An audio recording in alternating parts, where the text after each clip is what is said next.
গত সেপ্টেম্বরে মিরপুরে নিউজিল্যান্ডের বিপক্ষে জাতীয় দলের হয়ে সর্বশেষ ওয়ানডে খেলেছেন তামিম ইকবাল। সর্বশেষ টেস্ট খেলেছেন তারও আগে, গত বছরের এপ্রিলে মিরপুরের আয়ারল্যান্ডের বিপক্ষে। আর টি-20 ক্রিকেট থেকে তো 2020 সালের মার্চের পর অবসরই নিয়েছেন। হঠাৎ করে মাঠে তামিমের সর্বশেষ উপস্থিতি মনে করিয়ে দেওয়ার কারণ, বাংলাদেশ ক্রিকেট বোর্ডের নতুন সভাপতি ফারুক আহমেদ তামিমকে আবারও মাঠে দেখতে চান। মিরপুর শেরেবাংলা স্টেডিয়ামের সংবাদ সম্মেলন কক্ষে বিসিবি সভাপতি হিসেবে সংবাদ মাধ্যমের সঙ্গে নিজের প্রথম সাক্ষাতে তামিমের মাঠে ফেরা প্রসঙ্গে জাতীয় দলের সাবেক অধিনায়ক ও সাবেক প্রধান নির্বাচক ফারুক একথা জানিয়েছেন।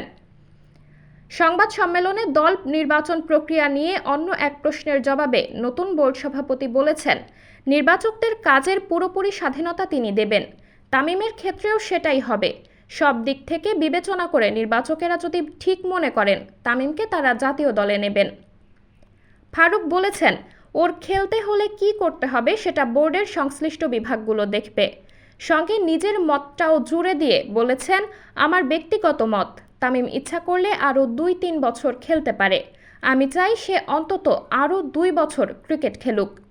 সেক্ষেত্রে ওয়ানডে ক্রিকেট খেলাটাই তামিমের জন্য ভালো হবে বলে মনে করেন তিনি বলেন, আমার মনে হয় 50 ওভারই তামিমের জন্য ভালো।